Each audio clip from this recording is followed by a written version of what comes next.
Meus amigos, minha gente querida, vamos começar. Muito boa noite, muito bem-vindos.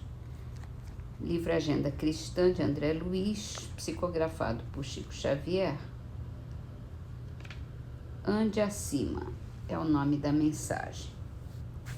Não imagine tão somente os perigos da enfermidade.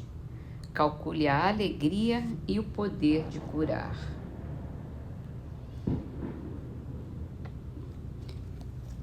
É o pensamento positivo, né? Sempre.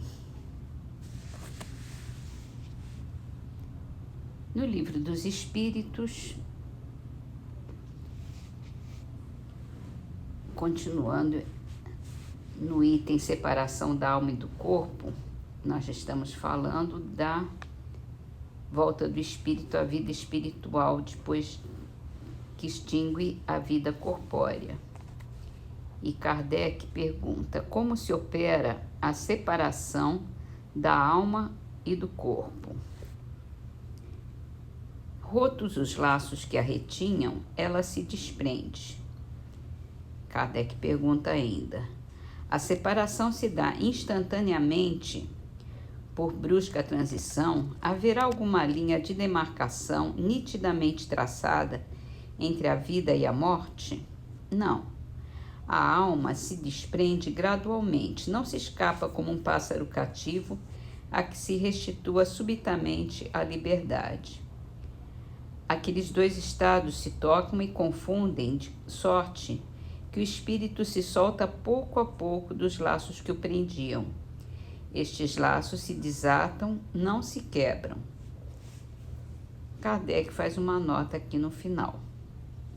Durante a vida, o espírito se acha preso ao corpo pelo seu envoltório semimaterial ou, como se dá o nome de perispírito.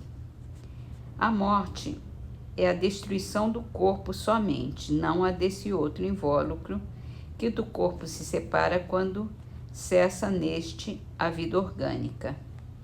A observação demonstra que no instante da morte, o desprendimento do perispírito não se completa subitamente, que ao contrário se opera gradualmente e com uma lentidão muito variável conforme os indivíduos. Em uns é bastante rápido, podendo-se dizer que o momento da morte é o da libertação com apenas algumas horas de diferença. Em outros, naqueles sobretudo, cuja vida foi toda material e sensual, o desprendimento é muito menos rápido, durando algumas vezes dias, semanas e até meses, o que não implica existir no corpo a menor vitalidade, nem a possibilidade de voltar à vida, mas uma simples afinidade com o espírito.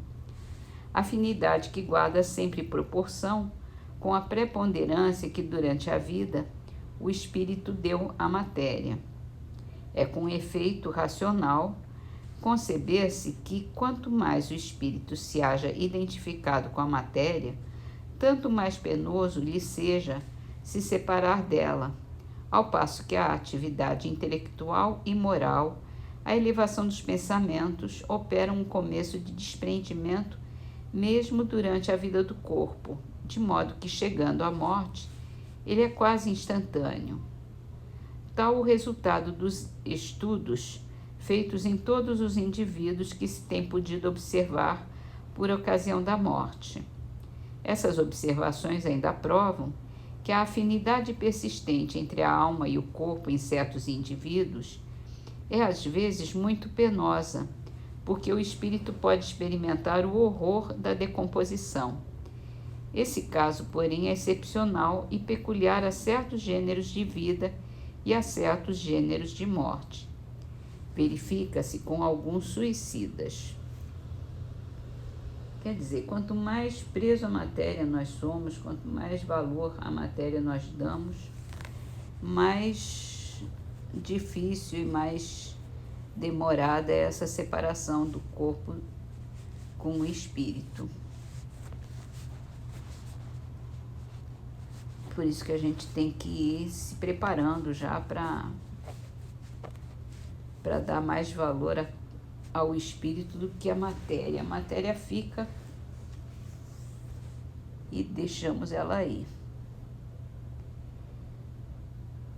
No livro Evangelho segundo o Espiritismo, nós começamos hoje as instruções dos espíritos, no capítulo Amar o Próximo como a Si Mesmo, e essa mensagem é de Lázaro, foi dada em Paris em 1862 e ele intitula A Lei de Amor. O amor resume a doutrina de Jesus inteira, visto que esse é o sentimento por excelência e os sentimentos são os instintos elevados à altura do progresso feito. Em sua origem, o homem só tem instintos. Quando mais avançado e corrompido, só tem sensações. Quando instruído e depurado, tem sentimentos. E o ponto delicado do sentimento é o amor. Não o amor no sentido vulgar do termo, mas esse sol interior que condensa e reúne em seu ardente foco todas as aspirações e todas as revelações sobre-humanas. A lei de amor substitui a personalidade pela fusão dos seres, extingue as misérias sociais. Ditoso aquele que ultrapassando a sua humanidade, ama com amplo amor os seus irmãos em sofrimento. Ditoso aquele que ama, pois não conhece a miséria da alma nem a do corpo. Tem ligeiros os pés e vive como que transportado, fora de si mesmo. Quando Jesus pronunciou a divina palavra amor, os povos sobressaltaram-se e os mártires, ébrios de esperança, desceram ao circo. O Espiritismo, a seu turno, vem pronunciar uma segunda palavra do alfabeto divino. Estejam atentos, pois, que essa palavra ergue a lápide dos túmulos vazios, e a reencarnação, triunfando da morte, revela às criaturas deslumbradas o seu patrimônio intelectual. Já não é ao suplício que ela conduz o homem. Ela o conduz à conquista do seu ser elevado e transfigurado. O sangue resgatou o espírito e o espírito hoje tem que resgatar da matéria o homem. Disse eu que em seus começos o homem só possuía instintos. Mais próximo, portanto, ainda se acha do ponto de partida do que da meta, aquele em quem predominam os instintos. A fim de avançar para a meta, a criatura tem que vencer os instintos em proveito dos sentimentos. Quer dizer, que aperfeiçoar estes últimos, sufocando os germes latentes da matéria. Os instintos são a germinação e os embriões dos sentimentos. Trazem consigo o progresso, como a glande encerra em si o carvalho. E os seres menos adiantados são os que, emergindo pouco a pouco de suas crisálidas, se conservam escravizados aos instintos.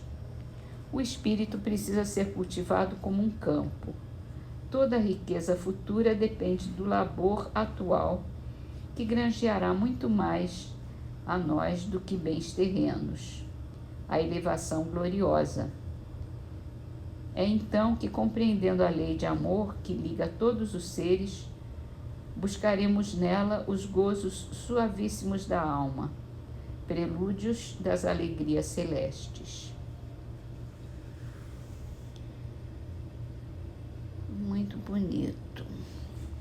Vamos então terminar com o livro Perdão em Vida, com a frase de Emmanuel. É um livro também psicografado por Chico Xavier. E Emmanuel diz: não perca tempo entre o analgésico do desânimo e o fel da lamentação.